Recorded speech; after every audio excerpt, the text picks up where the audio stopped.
हम अहाँ लोकन के प्रणाम करै छी। हम एकटा मैथिली गीत लऽ के एलहुँ हँ अहाँ सबके सुनबऽ लेल। अहाँ सबके आग्रह अछि सुनाबऽके लेल। दिया जइहा ससुर के दलान, बाबा के पाग रखिह। दिया जइहा ससुर के दलान, बाबा के पाग रखिह। दिया जइहा ससुर के दलान, बाबा के पाग रखिह। भोरे जे उठ धिया आंगन घर बहारिह। भोरे जे उठ धिया आंगन घर बहारिह। सासू ससुर जी के करिह प्रणाम, बाबा के पाग रखिह। दिया जइहा ससुर के दलान, बाबा के पाग रखिह। भोरे जे उठ धिया आंगन बहारिह। भोरे जे उठ धिया आंगन बहारिह।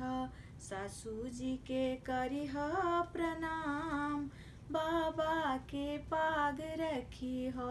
दिया जइहा ससुर के दलान, बाबा के पाग रखिह।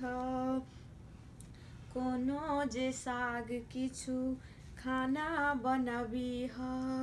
कोनो जे साग किछु खाना बनबिह।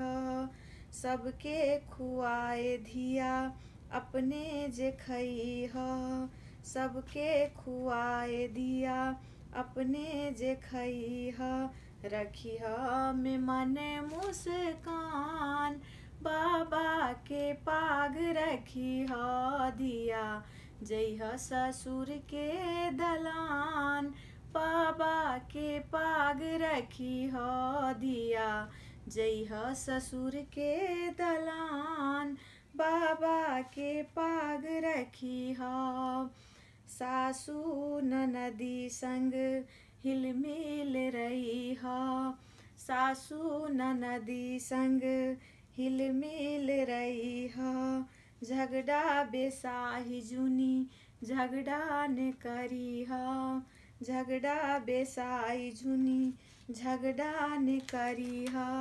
कखनो न लबिह कुबोल, बाबा के पाग रखिह।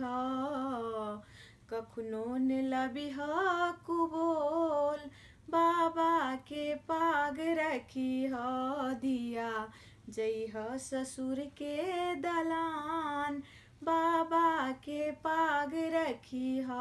दिया जइहा ससुर के दलान, बाबा के पाग रखिह।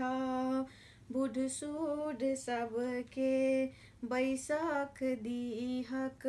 बैसक दए धिया चरना दबबिह। बूढ़ सूढ़ सबके बैसक दीह। बैसक दए धिया चरना दबबिह। कखनो न चलिह उतान, बाबा के पाग रखिह। कखनो न रखिह गुमान, बाबा के पाग रखिह। दिया जइहा ससुर के दलान, बाबा के पाग रखिह। दिया जइहा ससुर के दलान, बाबा के पाग रखिह। दही ओ दूध दिया सात ठम जोगबिह। दही ओ दूध दिया सात ठम जोगबिह। टोला परोसा के भरमा बचबिह। टोला परोसा के इज्जत बचबिह। कखनो न चलिह उतान, बाबा के पाग रखिह। दिया कखनो न चलिह उतान, बाबा के पाग रखिह। दिया जइहा ससुर के दलान, बाबा रखी ह। छोटे छिने देवरवा के आँखी तर सभी ह। छोटे छिने देवरवा के आँखी तर सभी ह।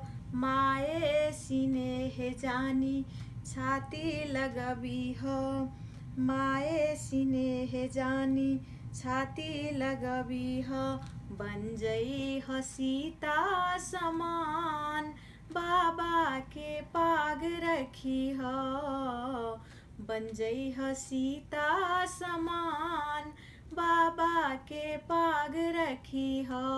दिया जई ह ससुर के दलान बाबा के पाग रखी ह। दिया कखनो ने लबिह कुबोल बाबा के पाग रखी ह। दिया जई ह ससुर के दलान बाबा के पाग रखी ह। दिया जई ह ससुर के दलान बाबा के पाग रखी ह। दिया जई ह ससुर के दलान बाबा के पाग रखी ह। दिया जई ह ससुर के दलान बाबा के पाग रखी ह।